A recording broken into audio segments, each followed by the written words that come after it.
ಬಿಜೆಪಿಯಲ್ಲಿ ಎರಡನೇ ಸುತ್ತಿನ ಸಮರಕ್ಕೆ ರೆಡಿ ಆದ್ರ ರೆಬಲ್ಸ್. ಈಗಾಗಲೇ ಒಂದನೇ ಸುತ್ತಿನಲ್ಲಿ ಹೋಗಿ ಬಂದಿದ್ದಾರೆ ರೆಬಲ್ಸ್ ಯತ್ನಾಳ್ ಅಂಡ್ ಟೀಮ್. ಇದೀಗ ಎರಡನೇ ಸುತ್ತು ದೆಹಲಿಗೆ ಹಾರೋದಕ್ಕೆ ರೆಬಲ್ಸ್ ಸಜ್ಜಾದಂತೆ ಕಾಣ್ತಾ ಇದೆ. ಮತ್ತೊಮ್ಮೆ ದೆಹಲಿಗೆ ಹಾರೋದಕ್ಕೆ ಯತ್ನಾಳ್ ಟೀಮ್ ಸಜ್ಜಾದಂತೆ ಕಾಣ್ತಾ ಇದೆ. ದಾವಣಗೆರೆಯಲ್ಲಿ ಮತ್ತೆ ಶಾಸಕ ಯತ್ನಾಳ್ ಬಣ ಒಂದಾಗಿದೆ.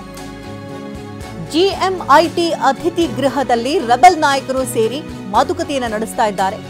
ಮಾಜಿ ಸಂಸದ ಜಿಎಂ ಸಿದ್ದೇಶ್ವರ್ಗೆ ಸೇರಿದಂತಹ ಜಿಎಂಐಟಿ ಇಂದು ಸಭೆ ನಡೆಸಿ ನಾಳೆ ರೆಬಲ್ಸ್ ದೆಹಲಿಗೆ ತೆರಳುವಂತಹ ಸಾಧ್ಯತೆ ದಟ್ಟವಾಗಿದೆ.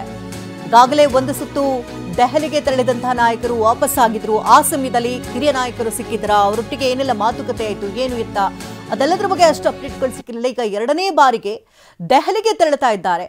ದೆಹಲಿಗೆ ಹೋಗಿ ಬಂದ ನಂತರದಲ್ಲಿ ತಂತ್ರ ಪ್ರತಿತಂತ್ರವನ್ನ ರೆಬಲ್ಸ್ ಟೀಮ್ ಹಿಡಿದಿತ್ತು. ಜೊತೆಗೆ ಹಲವು ನಾಯಕರನ್ನ ತಮ್ಮ ಕಡೆ ಸೆಳೆದುಕೊಳ್ಳುವಂತಹ ಪ್ರಯತ್ನಗಳು ಕೂಡ ಆಗಿತ್ತು. ಇದೀಗ ಮತ್ತೊಮ್ಮೆ ಎರಡನೇ ಸುತ್ತಿನಲ್ಲಿ ದೆಹಲಿಗೆ ತೆರಳೋದಕ್ಕೆ ಟೀಮ್ ಕೂಡ ರೆಡಿ ಆಗ್ತಾ ಇದೆ. ಯತ್ನಾಳ್ ಟೀಮ್ ದಾವಣಗೆರೆಯಲ್ಲಿ ಮತ್ತೆ ಶಾಸಕ ಯತ್ನಾಳ್ ಬಣ ಒಂದಾಗ್ತಾ ಇದೆ. ಜಿಎಂಐಟಿ ಅತಿಥಿ ಗೃಹದಲ್ಲಿ ರೆಬಲ್ ನಾಯಕರು ಒಟ್ಟಿಗೆ ಸೇರಿದ್ದಾರೆ, ಮಾತುಕತೆ ಕೂಡ ನಡೆಸ್ತಾ ಇದ್ದಾರೆ.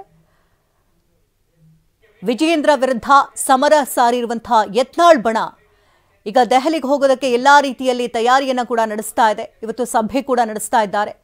ದೆಹಲಿಗೆ ಹೋಗಿ ಅಲ್ಲಿನ ನಾಯಕರಿಗೆ ರಾಜ್ಯದಲ್ಲಿ ಆಗ್ತಾ ಇರುವಂತಹ ಸ್ಥಿತಿಗತಿಗಳ ಬಗ್ಗೆ ಮನವರಿಕೆ ಮಾಡಿಕೊಡೋದಕ್ಕೆ ಯತ್ನಾಳ್ ಬಣ ಈಗಾಗಲೇ ಸಿದ್ಧತೆಯನ್ನ ನಡೆಸ್ತಾ ಇದೆ.